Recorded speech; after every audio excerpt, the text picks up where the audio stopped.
All right. Okay. Okay. So let's see. Let me just get our slideshow going. Welcome, welcome, everyone, to Dare to Love Again After Divorce and learn how to feel secure and confident, even if you're anxious to trust again and have some insecurities. So I know what it's like. I've been through divorce. I'm Terry Vanover. I'm so happy to be here. Okay. Let's see. Let's move on to the next slide and set about talking about why we're here today.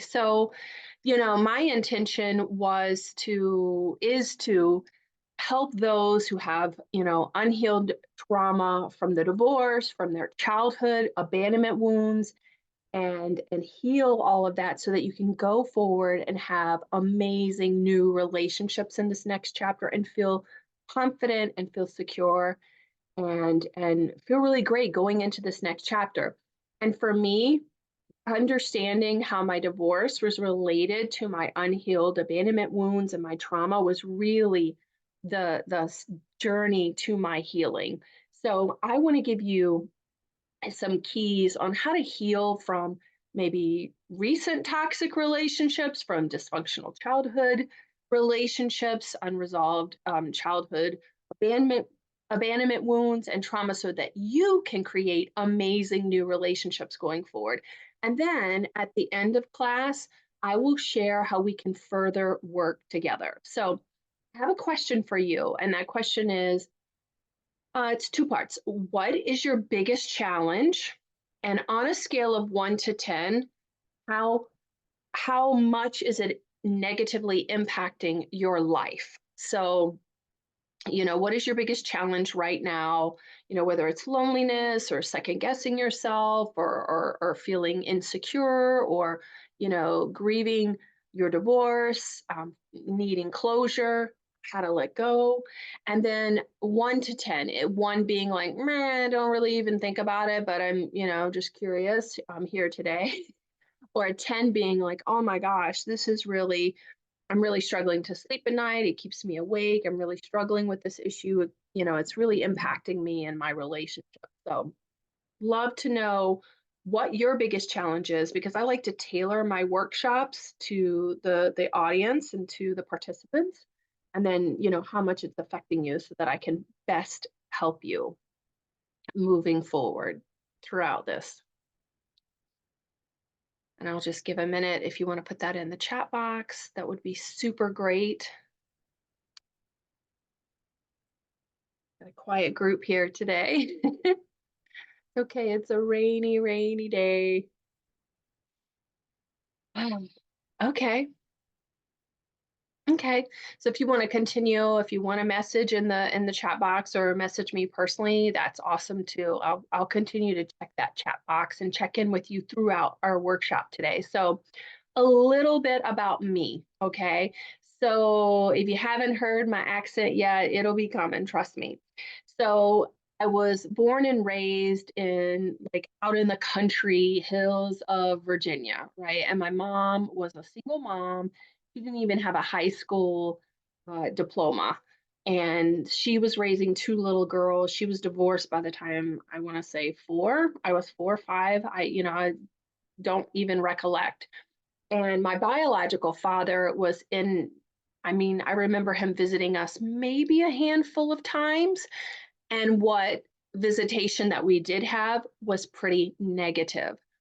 And looking back at it now, I realize as an adult, he was probably a functional alcoholic because I specifically remember asking, hey, daddy, why don't you pick us up? Like, why don't you come and visit us? And he would say, well, because I've been drinking. I can't, drink and drive at night. And I was like, well, just stop drinking.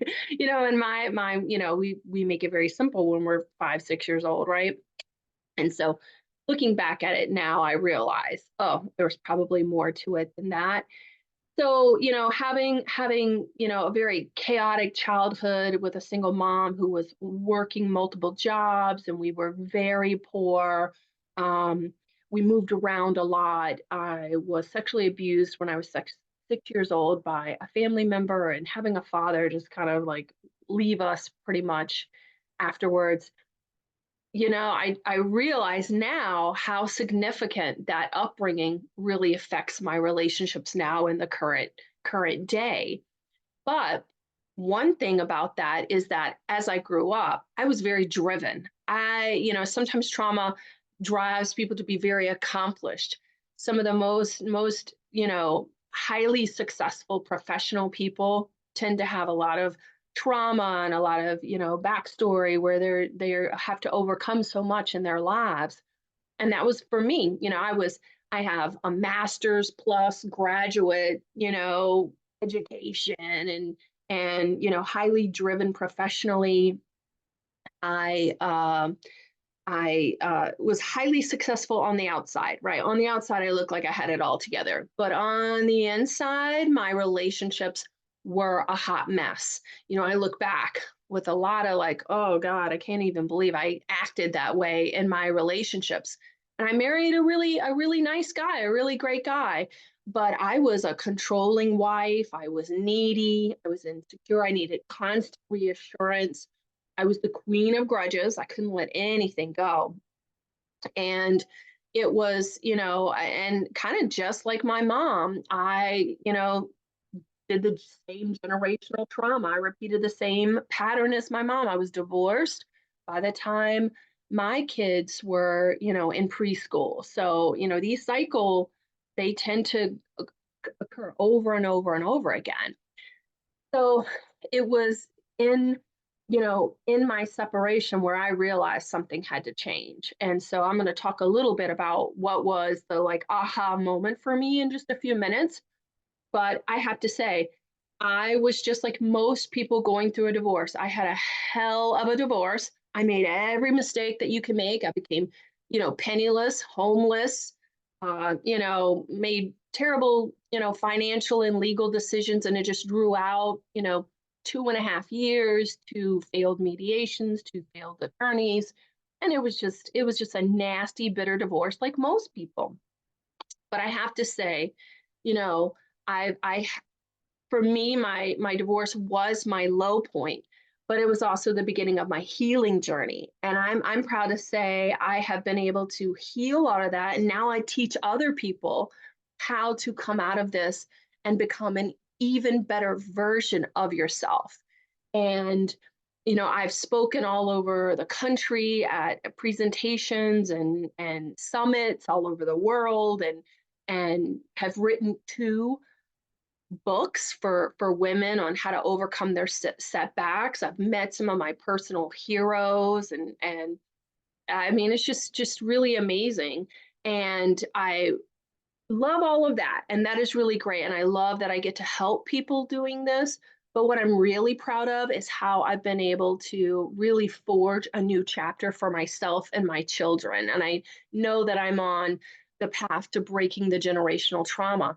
And, I am remarried to a sexy, wonderful New York Italian. So the kids can make fun of both of our accents, actually. That's real nice. And we have a baby girl together, so we've grown our family. Um, my ex and I have been able to put all of our differences aside, and we co-parent as a foursome. He's over at my house all the time. You see that's Baseball Mama 1 and Baseball Mama 2 on the screen. That's because his wife is one of, my friends. And so I'm happy to say that, we co-parent successfully, and we're all a team. And it is not easy because trust me, if you've got one ex, sometimes I can throw in a lot. And so there's four parents of us. So we have to navigate that. But we do it really, really beautifully, I feel like. So, and listen, here's the thing about that though. Here's the thing. People think I'm some kind of unicorn, and I'm not. I'm telling you, I've helped so many clients develop a new co-parenting relationship. It is so possible. I don't think I think a lot of the divorce messaging right now is really on a very negative side, and I really am like, it's bothersome to me, because the more we feed into that negativity, the more the more you look for negative stuff, the more you're going to get. And the more you start looking for that constructive communication and breaking those old communication patterns that you had in the past with your ex, the better it's going to be. People think that divorce is going to solve your problems. It's really not. You're just trading one set of problems for a new set of problems. And you have to figure out how to navigate this. And sometimes you can. I really truly believe that it's very possible to forge new communication patterns and make a new relationship with your ex. It can be respectful. It totally can. You don't have to be chummy chummy like me and my ex, but you can certainly be, I think, a lot better than what I'm seeing in the space right now of the divorce space and the talk. So I'm just reading over here about co-parenting. Yeah, the ex. Yeah, a lot of anxiety. I'm hearing that. The relationship is over. Yeah, so you're definitely certainly grieving. Yeah, I would invite you. It's okay to grieve, and I'm going to talk a little bit about that in my journey. That it's you got to give yourself the time to grieve and to process those emotions because this is not easy. So this is where like my story really comes into play, is how for me being really chronically lonely, and I just had this deep feeling of sadness, and like it manifested as like insecurity or needing a lot of assurance. And so that was a lot of it for me.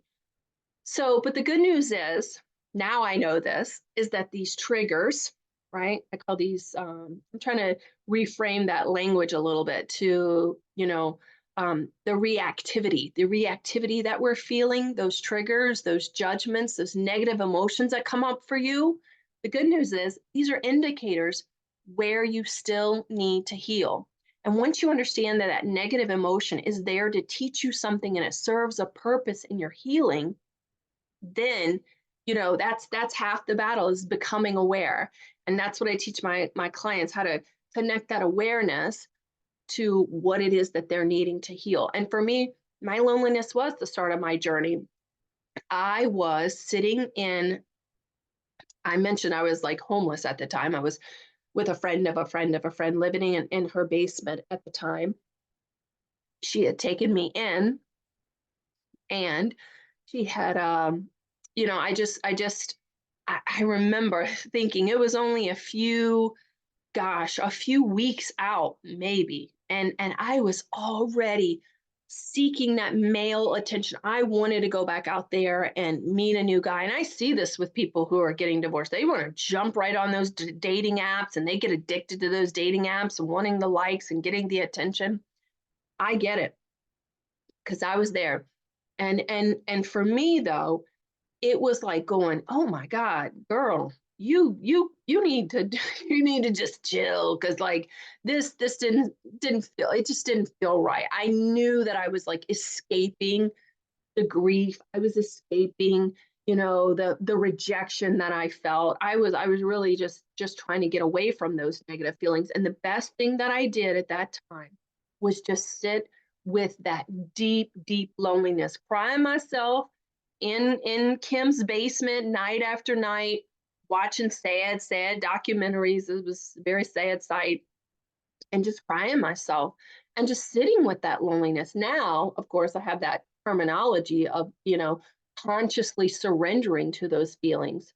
And Tara Brach has a whole great guided meditation on, and a framework for how to, you know, look at those feelings and dive into that. But at the time, I just knew I needed to just sit with this and stop escaping it and stop using men try to make me feel better, because I just wanted that male attention to tell me I was pretty and tell me I'm smart and tell me I'm, oh, I'm so funny, whatever it was. And I knew like I got to sit with this. And now today, of course, I call it consciously surrendering to it.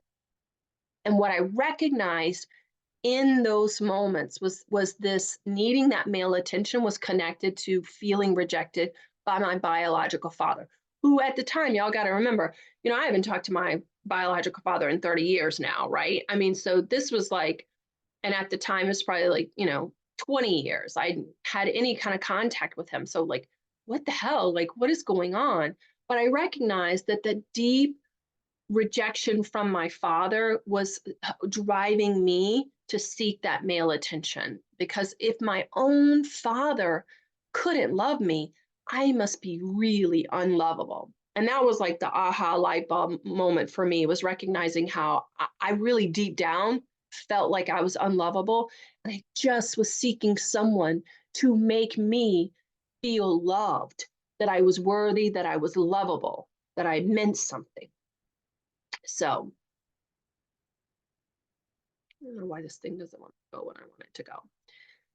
So, okay, so I want to talk about why you're chronically lonely. It's several reasons, and for me, it's like a deep abandonment wound, and mine was like a physical abandonment wound from an out. But think about this though, it wasn't just, when my father did when I did meet him, like he said, like he literally said, "Nah, I'm not coming to visit you," you know, not only that, but like what interactions we did have were things like, you're ugly and you're fat and like things like that, so just that, so you can imagine as a daughter who very rarely saw her father, hearing those things, I really internalized them because they were, and also because it was so rare, there was never any kind of like positive stuff to balance that stuff out.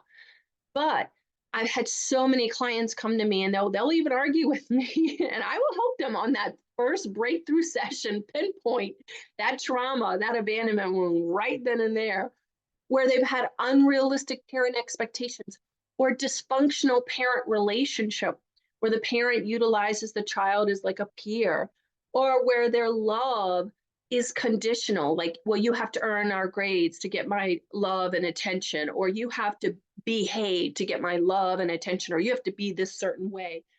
And our parents do the best they can with what they had. I am not blaming anyone because I feel like our parents just they're carrying on their generational trauma. Their parents are doing the best they can with what they had, but they just did not meet our emotional needs. And we're knowing more and more and more about trauma and how it's not about those big things that happen to us day to day. It's those subconscious things that our parents are passing on to us day in and day out that we are just internalizing. And our body keeps a score. Our body, it's wrapped inside of us. And it leaves you with a feeling of unworthiness, that I'm not good enough. I'm not accepted as I am. And the feeling of deep, deep shame and deep, deep feelings of unworthiness and, I'm not lovable, I'm not good enough. That is the fundamental feeling of loneliness. Because for me, it was recognizing, oh, girl, not only are you lonely sitting here in this basement day in and day out, but you were lonely in your marriage. It was recognizing, even when I was married, I was deeply lonely. I just looked to him for that constant reassurance and constant, hey, tell me I'm okay, and, needing all of that. And so understanding that loneliness, it's really a disconnection from yourself. It's not about connecting to other people. I think that's the fundamental mistake that people make. They think it's about, if I only find the right partner, right? That was me. Only I could get the right guy to tell me how pretty I am and how smart I am and give me some attention, I'll feel better. But it's really about the disconnection from yourself. It's the disconnection from the self that knows that you are lovable, that knows that you are worthy. It's unconditionally loving yourself and unconditionally accepting yourself. It's not about finding the right partner or finding the right person to make you feel accepted as you are. You can do it on your own. And it's a process that I teach people. I learned how to do it. I've done, taught courses on how to do it. And that's where using a systematic 5-step actionable process where, I'm a problem solver. I am like a doer. And so what I do is teach people the intentional tools, the intentional exercises, things that they can implement into their lives today so they can turn it around very quickly. Learn how to love and accept yourself so that you're not, you know, looking for someone else to fill that void. We're all like a void, and it's really about that disconnection. So I just want to get a thumbs up, making sure you're with me. Do you struggle with loneliness? Is that something that, especially divorce, right? Is that manifestation? For me, it really was like, ripping off the band-aid and exposing that deep wound. And I think that's what it is for so many people. The divorce is really just a symptom of deeper issues that need to be resolved. And it exposes, that's why it feels so horrible, exposes our deepest like insecurities, our deepest feelings of rejections, our deepest feelings of not being loved and lovable. So, yeah, okay. So let's talk about trust. How do you trust again after divorce, right? It has left you wounded, it's left you rejected, it's left you feeling like shit. Like, oh, no one ever want me, right? I mean, especially we're older and it feels like, oh my gosh, our youth is gone, da da da da. But the thing is, if you, I'm going to explain what trust really is. It's not what you think it is. And here's the thing, trust and the feeling of not being able to trust, it makes you anxious. Anxiety also contributes to that feeling of like not being able to trust. And here's the thing, trust is really about not having those healthy boundaries. For a lot of my guys, right, I call them my nice guys. I was kind of married to one, actually, I think a nice guy. Now, Dr. Glover has a really great book on this, No More Mr. Nice Guy, and it is a game changer. He is a therapist, I think, or I think a therapist, twice divorced, and he started to recognizing how his people pleasing tendencies, nice guy syndrome, as he calls it, was really causing a lot of the issues in his relationships. And that is so true. I see sometimes when my own husband currently, like, but because I do the work that I do, I realize, okay, we have to have those healthy boundaries. We can't be dependent on each other. We have to have our own separate individuality. Because when you're a people pleaser, firstly, things that people don't understand, people pleasing, it's a type of manipulation. Now, I know it's not like you're doing it consciously, but we're doing it to try to get people to like us. So we're not being our authentic selves. We're doing things, saying yes when we really want to say no, to try to get people to not judge us or to not think poorly of us. But the thing is, you become full of resentment and anger, and that's what happens with a lot of nice guys. Not only that, they lose who they are. They lose their identity in the marriage. And I think 99% of my clients are nice guys, reformed nice guys. And so they just give up who they are. And you can't do that in a relationship because you each got to bring something to that relationship. And the thing is, when you don't know how to trust yourself, you're more susceptible to toxic people and toxic relationships because you're second guessing yourself. You don't trust yourself. You don't have healthy boundaries. And it's not, I love how we're reframing the language around toxic people, like attracting toxic people, because you're not attracting toxic people. What's really happening is that toxic people know how to test people, and when they see that, oh, that person like ignores those red flags, or that person will put their boundaries down, even though they said such and such. So that they're attracting.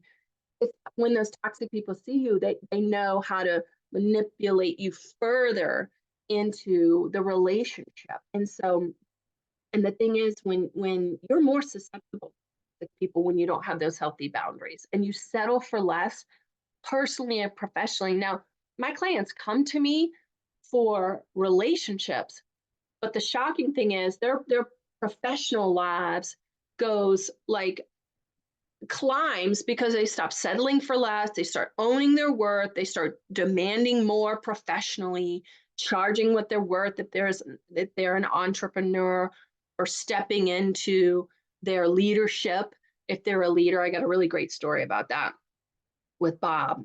But yeah, I mean, so let's talk about the real reason you're unable to trust. Okay. So again, we talked about that manipulation, the fear of judgment, the fear of not being liked, right? You seek validation from others because your emotional needs were not met as a child. So you're still seeking other people to make you feel good about yourself. And it comes from having maybe an emotionally unavailable parent, a parent who was detached, a parent who had illness or substance abuse, or who had their own trauma or alcoholism. Now, here's what happens, your nervous system, particularly in those high incidences Like I still am working on my nervous system. Even today, I'm, 50 years old and I'm still working on my nervous system because, I had a mother who was dysregulated, and so she was dysregulated and she passed that down onto us. So the more chaotic our childhood, the more unstable, the more like our parents were dysregulated or volatile. You had a dad who just came home angry for no particular reason and, lashed out at the children, the more your nervous system got out of whack. So you never learn how to feel safe and secure on your own. Or I have one client, she came to me, she came from a very conservative religious, upbringing where again, children should be seen and not heard. So her own intuition and needs and desires were suppressed as a child. She didn't learn how to trust herself.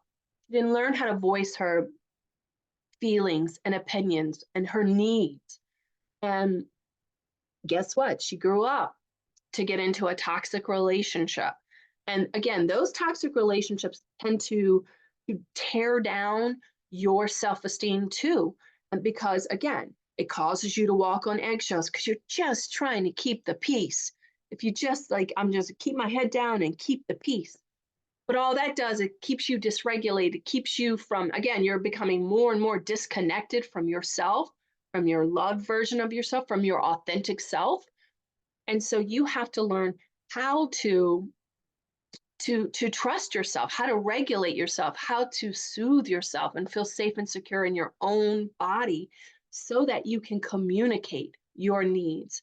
Now, what happened with um, Susie at the time, I'm using some pseudonyms here, but Susie came from this, and the thing about her, like I said, religious upbringing, but she was also very creative and she was labeled kind of the black sheep in her family. She's like covered in tattoos and like she's very creative and kind of wild in terms of, um, her sense of art and her sense of style and everything.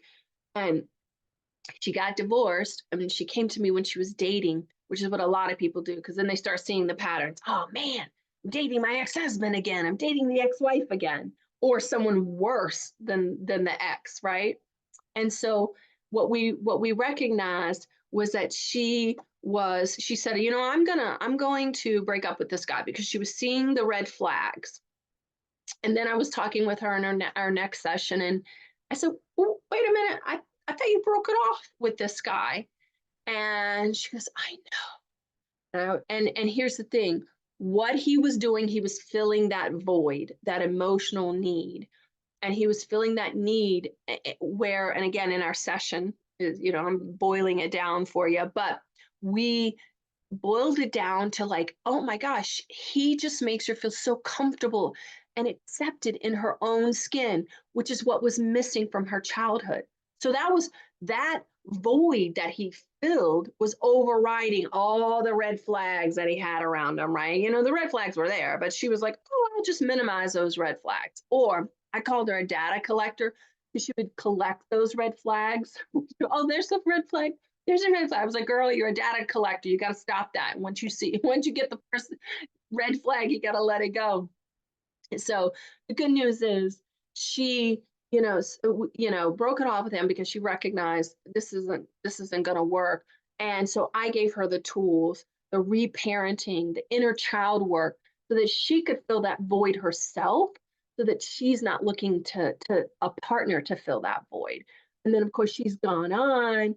She's dating really high quality guys now because before she would sell herself short and didn't want to date anyone who was educated or successful because again she felt like she wasn't good enough for those kind of where she was college, it worked for college and did all these amazing things herself, but she was selling herself short. So that's really the key, is giving yourself, um, you know, filling your own self, filling your own void, giving yourself the inner child tools, the reparenting tools, so that you can trust that when you see those red flags, you'll follow through on that boundary. Yes.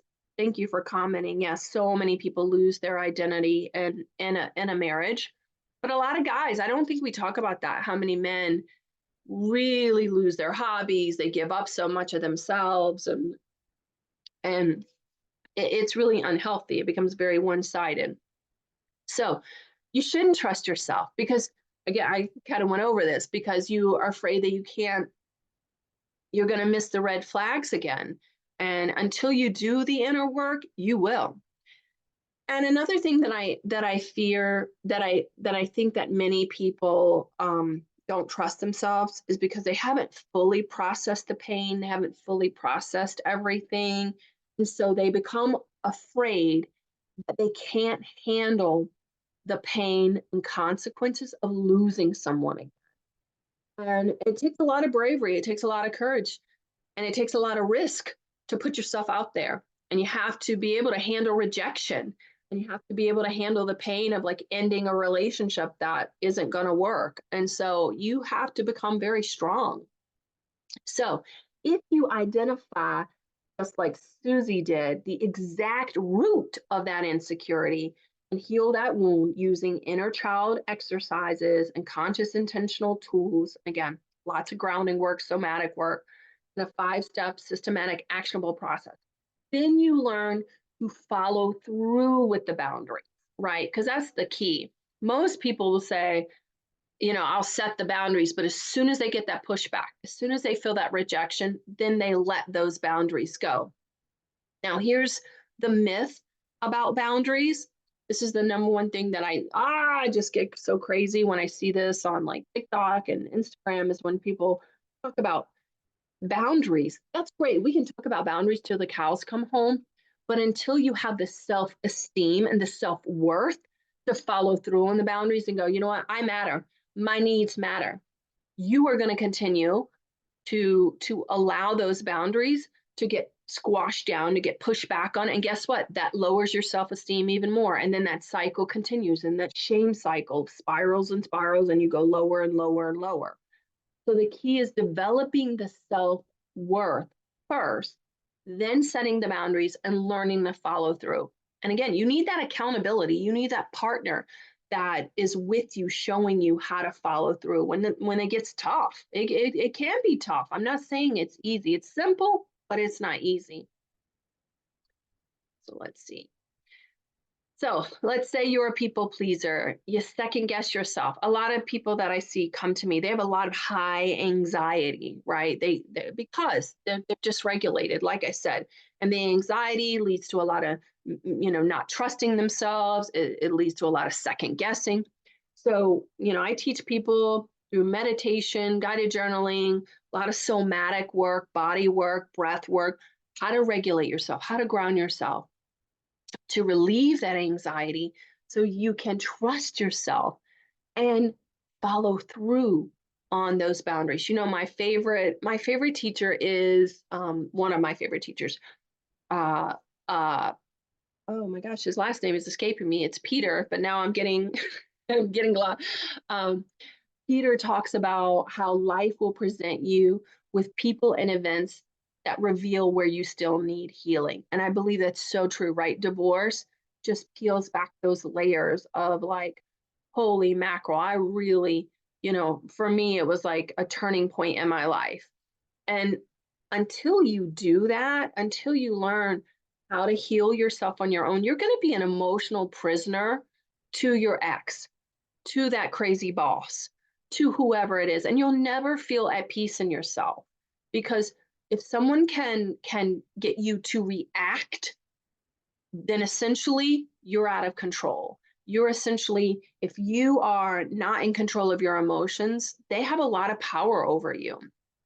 And the thing that makes me so sad is I love it when people come to me when they're in the process of divorce, because we can get the ball rolling before that ink is even dry on those divorce papers, because I want people to start their next chapter feeling fresh, feeling good about themselves, feeling like, okay, I got this. You don't have to wait years and years and years. You don't have to be like so many of my clients that repeat toxic relationships, particularly men. I find this really interesting. Women tend to be very standoffish after divorce, but men tend to jump into relationships pretty quickly, and they get into toxic relationships that are hella worse than the marriage. And it does so much emotional damage, and they're just so wounded and they're so broken, right? And then it continues to do mental health damage. So Bob was coming to me, right? He was struggling where he was second guessing himself. It was actually his partner that recommended he come and work with me. He said, she said, you got to go work with Terry. Like you, again, the anxiety was so high. He was kind of in the end, and he was kind of turning to alcohol at night. You know how that is, right? And he was a boss. He was a ran his own business, kind of like nearby in the Chicagoland area, and you know but he had such a dysfunctional family stuff and it was still showing up. And so after working with me, we worked on his self-worth, all that nice guy syndrome, learning to step into who he was. And you know what? Guess what? He actually was with a really great partner. But because he was questioning it and, you know, second guessing himself and second guessing her and second guessing, like, should I tell her that really I can't come over tonight, I really need to run, or I need to do something healthy for me. Like he was so second guessing himself and he lost himself so much. And so what we did was like help him redefine who he is, what is his identity, help him really hone in on what his boundaries are, what are his core values, and step into who he was. And I'm happy to say they are engaged. And he had, even during COVID, man, his business took off. It was kind of like shocking that his business took off. And he said, it's because I used to, this is this nice guy, right? He used to put out these little fires and all the employees would come to him with like these petty disagreements and da da da. And after, working with me for a few weeks, he stopped doing that. He put a stop to that and delegated stuff and stepped into his, you know, being a CEO. Can you imagine if, Zuckerberg was over there, doing little stuff on Facebook and, solving little minor problems? It would be ridiculous. So he stepped into his leadership. And then people looked at him differently and oh, we know, wow, he's really secure and strong, and we know where he stands with things. That's the thing about boundaries. When you step into your boundaries and you communicate those boundaries, people know where they stand with you, and that makes them feel more secure about themselves. And people like that. That's probably another big myth about boundaries. People think that if you set strong boundaries that people are not going to like you. People feel more secure in themselves about you and respect you more. Whether they like you or not, that's something different. So you have to identify how those triggers go back to your youth. And so many of us, for me in particular, the chaos, I just was on a podcast this week and we were talking about this, how I had to really reframe what a healthy relationship looked like. Cause I would cause drama with my husband because I was like, I don't know what to do with this, like feeling safe and feeling secure and feeling stable in this relationship. I got to create some drama. And because again, sometimes many of us, the red flags, it feels like home. That dysregulation feels like home. So when things are calm and or for many people with a lot of trauma, they feel bored. A healthy relation is boring. Oh my God. So you have to reframe all of that and you have to regulate yourself. And the great news is by taking responsibility, you take back control and you can have healthy relationships and you can feel safe and secure in who you are. And so I kind of all went over Bob's like results. I mean, it's just really great. It was really amazing. I love that everything's there. And there's a little quote from a client there. The pain is gone. A major thank you to Terry for all the talks and encouragement and advice. Advice I'll have for the rest of my life. And I agree with that because even though, my programs are a couple of months long, all the tools and activities and strategies you'll have for the rest of your life, and you can apply them to that boss or to that sister that drives you bananas or to the ex-wife or the ex-husband, right? So you can so you can create better relationships with everyone in your life. That's what I love about it. So you might be asking yourself, okay, Terry, this is great. Well, you mentioned I need self-worth. How do I get that? So how do I do that? Okay. So this is where it's like a multi-layered process. And it is, a systematic process with multi-modalities. I believe it starts with like radical self care, radical self compassion, putting yourself first. And you start with those little baby steps. You have that accountability partner to help you learn to do that and to, show you some accountability and show you some and show you those blind spots that maybe you don't see. And you learn how to unconditionally love and accept yourself. You learn how to let go of that unresolved negativity, the inner chaos, and the childhood trauma through those inner child, inner child work, through those reparenting exercises, again, through somatic work, breath work. It's a multimodality um, type of strategy is how I call it a course, basically. So that's what I was saying. Healing is a multifaceted process. So that's why I think most of my clients come to me because they've done therapy, and therapy has its place. It absolutely does. But it can leave you stuck for a couple of reasons. A, just talking about the same problem over and over and over doesn't really release some of that inner stuff that's stuck inside your body. So it doesn't address the complete picture. Also, if you're going to your girlfriends and you're going to your guy friends and you're constantly talking about your problems with your ex-wife, all you're doing is revisiting the trauma. All you're doing is re-traumatizing yourself.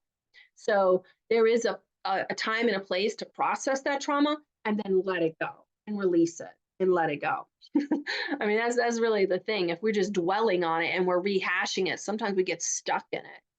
And so, like I said, you need to use a multimodality proven process to healing that is life changing. And it's, like I said, it's multimodalities. Now, I wish that I could give you, a pill for $10 a day and you could just take this and, you could walk away. But the truth is, it does take some active participation from you, from clients. You got to be willing to do the work. You got to be willing to do the journaling. You got to be willing to try and get uncomfortable because it's uncomfortable, doing some of this stuff and peeling back some of these layers, but it's so worth it. And so, yeah, I can't give you a pill for $10 a day and then, have you move on. But I do have a course where I teach these things and we talk about, you know, all the different things that are prescribed for you because each client has their own different abandonment wounds and their own different traumas. And I kind of think of it as a prescription. Okay, this is the prescription this week. This is what you really need to put into practice into this week. And here's what we're going to lay on top of that. And here's what you need to think about.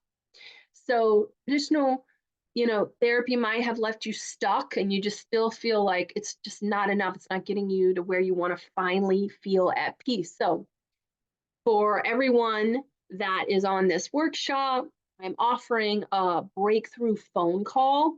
And what this is where we really dive into the three keys. And again, I identify the root of your traumas, your abandonment wounds, peel back the layers from your divorce to figure out, what really preempted this, right?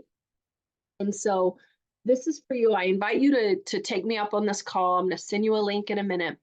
If, like I said, you're willing to do the intentional, actionable exercises that will quickly transform your life. If you want to join the program and you just think it's, a magic bullet, it's really not. You really do have to put in a little bit of work and have some time to really process and, reflect and really invest in yourself to feel better. If you want to feel happier and not just with the ex, right? But if you want to build a better relationship with your kids, a better relationship with your family members. I can't tell you how I feel being a mom. This is why I continue to do the work because it has made a massive difference in not only my relationship with my husband, but with my children and my stepdad, who's, took the place of my biological father, and all those things. And you're an action taker and you are ready to invest in a program that works because you don't like to waste time. Now, my big boundary is time boundaries. So anything that gets me there fast, I want it. I don't like to waste time because that's the only resource we don't have more of is time. So if you're ready and willing and you're able to make those changes, you just don't know how, right? You want, but you just don't know how. You want to know the how. I invite you to come on a call with me. I've set aside some calls for next week, and where we're going to really dive into the three keys to finally feel secure and confident again after divorce. We're going to identify your exact abandonment wound, how it's sabotaging your life and relationships, and what you need to heal quickly. So that I can't do on these big workshops like this. I have to really do a one-on-one because it's different for each client. The language, the healing, like I said, the prescription, but it gets to the root of that. So we're also going to talk about the 3 steps that you need to set healthy boundaries so you can stop feeling lonely, stop feeling unworthy, and feel secure and confident in your relationship. And then we're going to develop the strategic roadmap that you need individually to heal. So you can stop all the second guessing yourself, so you can feel worthy and confident, have a great co-parenting relationship, even with a high conflict person. Trust me, I've seen it all. And if you have the right mindset and you have the right communication tools and you have firm boundaries and you know how to communicate that, you can totally turn around your relationship. So I'm going to set the link here in the chat box.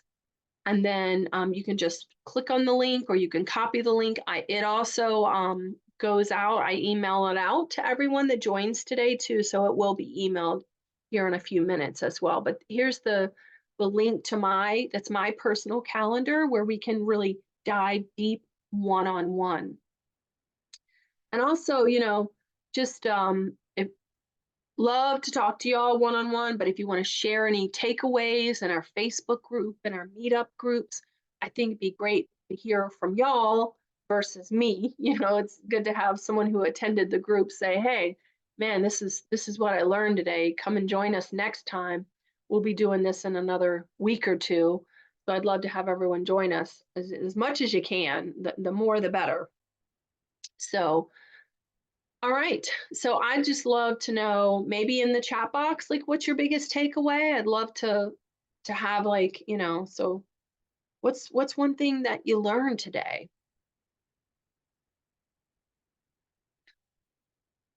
Ooh, and I will take a sip of water.